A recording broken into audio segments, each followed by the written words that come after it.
Good afternoon, fellow Kenyans.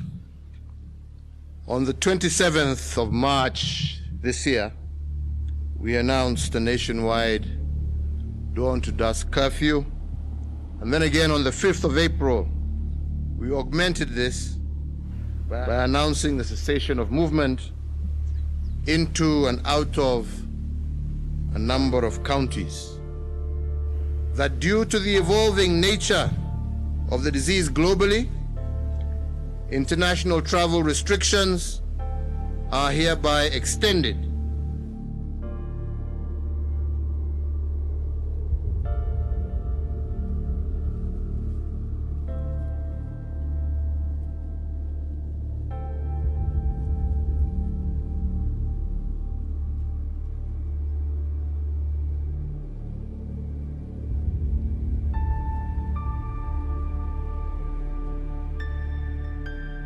My name is Arnold Ithili, 35 years old. Been born and brought up in an area called Doldol, that's north of Nairobi. In a remote area, not really a big city, a small town, but next to a big forest known as Mgogodo Forest. So I've been growing up seeing animals and birds and you know, I'm surrounded with a beautiful area, but less congested, not like the usual city I can now see. So at the age of around 14 years, I was in Standard 5. That was back in 1998. Then there was an organization came and showed us some animal documentaries. And within the documentaries, we also saw the tourist vehicle carrying tourists. And now I really admired what the safari guide was explaining about the animals, about the cheetah, especially when they're hunting. And I really had a passion to become a safari guide in the future. I did a research on what it takes to become a safari guide. So basically you had to pass good grades in high school, then you'll go to college to learn about tour guiding and wildlife. And that's exactly what I did. And I became a safari guide. During the busy time, especially during the migration or the high season, I'm out of home for 4 months non-stop, which means I'm busy almost every day.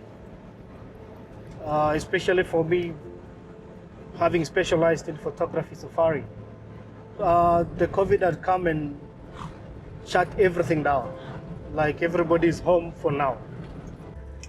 Well, the main problem with our communities, especially Samburu, or the community in general, like Maasais and pastoralists who lives around the national parks, majority of them depends on the tourism.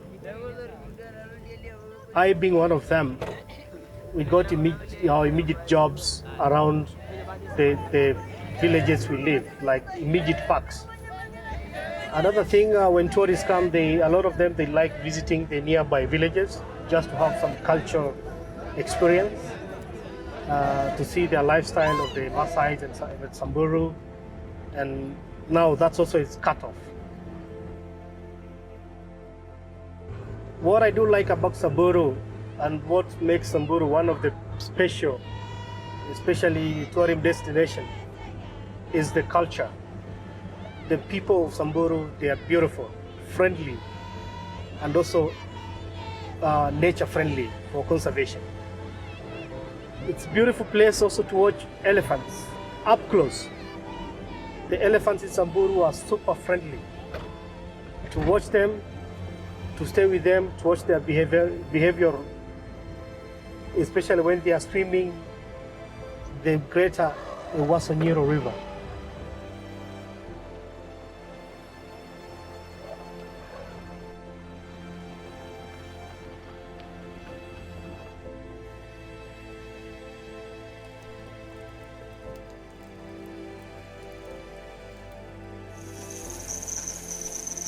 This is our first morning in Samburu.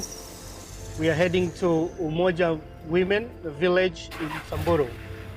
So our aim today and program is to visit the village which was founded in 1990, basically to rescue the women who have been forced to marriage and early and circumcision.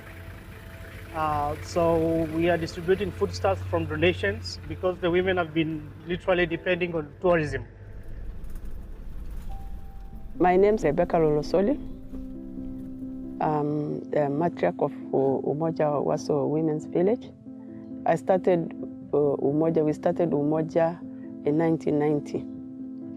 The women who have been kicked out of their homes, and they were having a lot of problems because they didn't have anything to depend on, together with their children.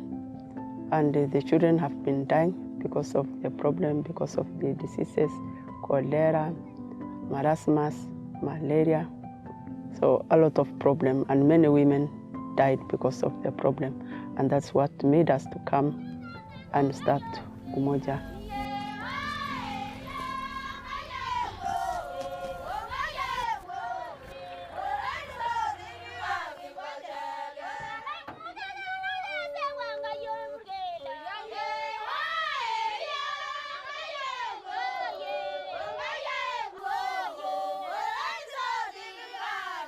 So Rebecca, I want to talk to you about what's going on in the village. Huh? Now we have a very hard time Yes. in this village. Mm-hmm. In fact, everywhere, Yeah. especially those people who depend on tourism, Yeah. because of this coronavirus. Yes. We have a lot of problems. Mm-hmm. This corona have brought a disaster here Yes. because there's no food. Yes.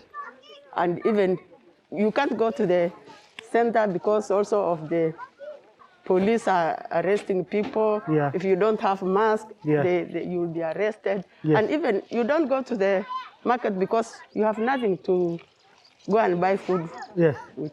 People are suffering Yes. very much because of hunger. Yeah. So we really appreciate for this food, and we'll share with our community, because if now they see this food here, everybody will come and ask for food, because people are dying. Yeah. Because of hunger. Yes. Not even because of corona, it's because people have no food. Yes. Look at all these children. Yeah. They don't have food. Yes.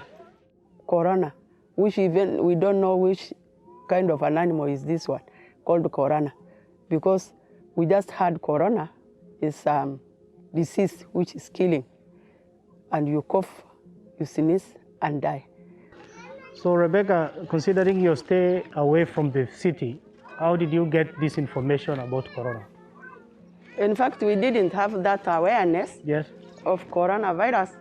It's just something we had, just people talking about corona. You know, so we are a bit scared of this disease which we don't know. Yeah.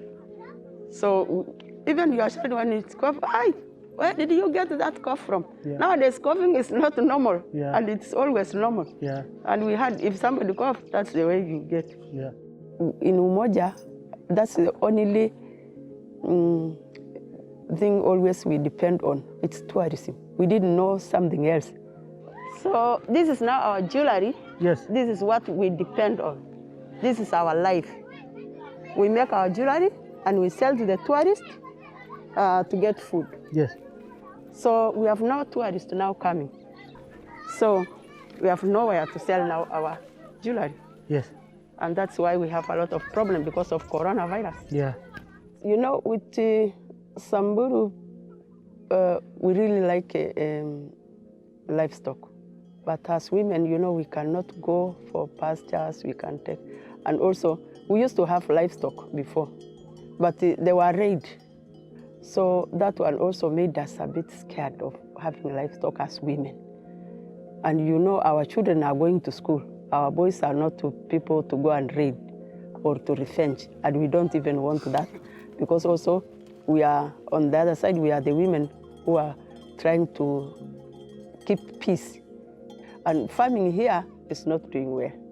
This is not the place of farming or to grow anything. Nothing can grow here. We don't know how to do it. We are not good on that. We are good on livestock. We are good on looking after livestock because we grow up looking after livestock. But doing the farm, we can try, but it is a very hard thing for us.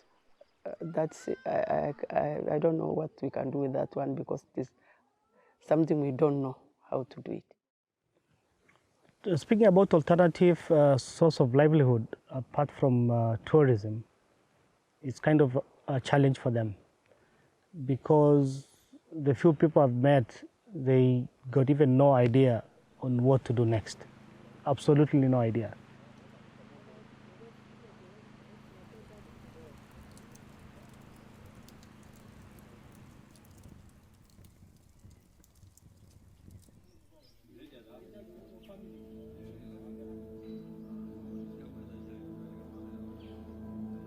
Sasa ikiendelea zaidi hapo, sasa hapo utaona itakuwa mbaya zaidi, kwa maana sasa najua wakikaa kama mwaka na kitu sahii, watu wamaliza mali yao, itakuwa shida, kwa maana kama ile kama wanyama sahii hata wanaweza kuumia, kwa maana mtu hawezi pembeleza sahii sisi.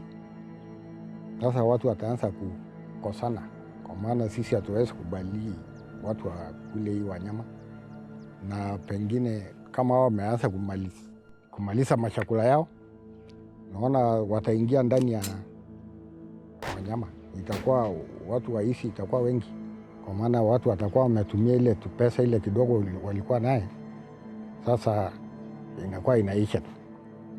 Kwa hivyo sasa ni mambo ya serikali tu watusaidie, watu wa community wapate machakula. Nafikiria tu hiyo tu ndio sababu itaanza kusaidia tena. Now the question is, if you want to involve the community with wildlife, or myself, my opinion is, are they benefiting from the wildlife? Because we've had issues of lions attacking community cows and goats. If they get compensated out of that, then they will not see a need to kill the lion. The revenue they collect from tourists, some of the money should be set aside to do community projects.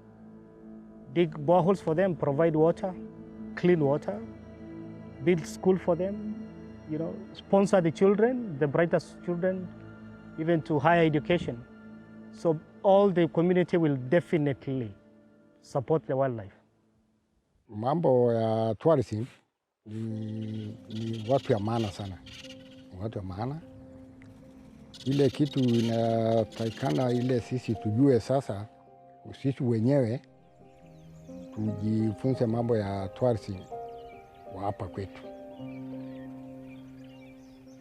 kwa maana sisi tukishika mambo ya local tourism hapa, itakuwa tena kitu very important kwetu zaidi, kwa maana sio watu ya kungojea kutoka ng'ambo, iwe ni watu hapa kwetu, hapa karibu. Itasaidia sana kiasi tukielewa maneno ya local tourism. Ingawa tourism watu ile kutoka nje ni watu ya maana sana. Kwa hivyo sasa ni mzuri tutegemee hata sisi wenyewe tujitolee, hata sisi tuwe tourism kwetu. Kwa hivyo naona hiyo itakuwa kitu ya maana sana. Yeah. Wildlife is something really good, and it is even good for the whole of Kenya. In our country, wildlife is bringing money in our country. It's bringing a good economy in our country. So we have to conserve. We have to love wild animals the way we love our livestock. So our children, we must educate them about wildlife. No killing of wildlife, no killing of birds, no killing of any wildlife, because it makes this country also beautiful and bring many people to come and see our beautiful wildlife. So today programs, we are heading towards the village, pick some children, take them for a game drive. There are actually 20 children in number, so we have like 5 trips to do today. And we just learned that to involve children in the conservation program is very important.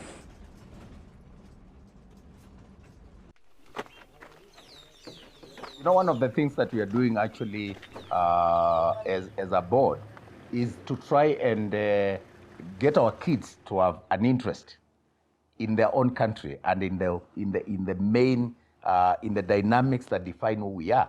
And our wildlife is one of the key areas. And you do that by, one, giving them education, like we said, then giving them exposure. They need to know, and they need to see. I mean, from my communication studies, you need more exposures for something to sink in your mind. It's to appreciate it, start living it. And for you to own the narrative, you need to be exposed to it over and over again. One of the things that we must do, therefore, is to introduce this kind of education in our school system, where kids know not just the look of an elephant, but the importance of an elephant and how to relate with an elephant. Not just how that animal looks like and just drawing it and ending it there. A good example of mine, my parents have never, up to now, taken me to any place to see animals. I took it myself. And definitely, I'll take my children to go and see animals. As far as I'll be alive, I'll take my son to see a lion, to see a buffalo. When he grows up, I'm sure he'll do the same to his children. Our kids are lost into fancy life that is being created through social media, and they're forgetting what really matters. That life, in its very true definition, is rooted in that relationship between human and human and animals and the environment around them. And I think if there's anything we can teach our children right now, it's not theoretical studies. It is practicals on how to live with their environment. It's how to live with their surroundings. It's how to appreciate the beauty of nature and take care of that nature and the environment around them, knowing that they have a legacy to leave for their children. I think this is one of the things, if I was the Minister for Education, I'll be driving like tomorrow to say this needs to be in the curriculum. Our kids need to be taken to the national parks as part of the education. Why would people come from overseas to see animals in the national park when those of us who live next to the park do not even show any interest in visiting those places? Today we came to visit the village and to meet Rebecca. And one of our purpose was to bring this tablet. And when we were here, we managed to take some clips of different kind of animals that are found in Samburu Game Reserve. And we were able to translate some of those animals' characteristics and knowledge in different languages, Swahili and Ma language. So that will enable even the kids who doesn't understand English to learn some of the characteristics and information about the animals which are found here. I realized this project when the safari guides would send me video clippings and they would describe, so they would give a piece of information about it. So I thought, how cool would that be if we translated this into Swahili and Ma language and take this information and show it to the children residing besides the national reserves. This is a pilot project, and we've only managed to give out one tablet so far, and that is to the Umoja Women's Village. This tablet, we've made sure we've saved a few video clippings for the wildlife, and at the same time we've also incorporated e-learning, as schools are not going to resume till next year. So I'm hoping that the children do study their normal syllabus. At the same time, I'm hoping with these short video clippings, they do actually learn something about the wildlife and they have a better interest for these wildlife surrounding them. All right, we just got to Umoja Women Village. This program was to show them a cinema about the elephants in Samburu ecosystem. So we're just offloading this generator because they don't have power, so we have to bring our own power. It's quite heavy, right? The idea of Jeannie's bush cinema came about after Jeannie passed away. Jean was a person who liked to give back. So after she passed on, I always thought I would really like also to give back and to keep her energy in this universe in Kenya. And one day, funnily enough, I was just sitting in my office, and as I sort of scanned across, I saw my collection. We've got a collection of 1,500 wildlife DVDs, many of which were shot in Kenya. And I thought, that's it. I'm sitting on a treasure here which I could share with the rest of Kenya and give back. So, you know, thinking further about that, I figured it would be really good if kids, especially kids from rural areas living around national parks and reserves and conservancies, could see these movies which focus on their neighboring wildlife, which unfortunately they can't afford to go in to the parks, and they therefore don't get to see the animals, they don't get to learn about them. And that carries on with the misconception and misleading ideas, which then turn to later on result in human-wildlife conflict. You know, the power of film as a tool for passing messages, for shaping ideology, character, and for telling stories cannot be underestimated. Because what you see leaves such lasting impression in your mind. The visuals speak loud and leave a lasting impression. There are places that you long to visit, but you've never been there. But you talk about these places as beautiful because you saw them in a film. It's extremely important that the kids who are living next to national parks, and not just them, I think Kenyans as a whole, it's extremely important that they understand wildlife, because this is Kenya's natural heritage. So my hope is, from an educational point of view, that they will get to learn about these animals through these documentaries and break those false ideas that they have about animals being dangerous regardless, you know. Sadly enough, as long as there is no money attached to any commodity, as humans, we don't see value in it. Well, I'm just fascinated with the amount of concentration given to this elephant film. They look super excited. Yeah, I'm also happy doing this and sharing with them this experience. It's so beautiful. You know, in Umoja, we wish just to educate our children, giving them good education and giving them so that they can have better life than us. So that's what we want to see we have done in Umoja, and that's the legacy we want to leave for our children, good education.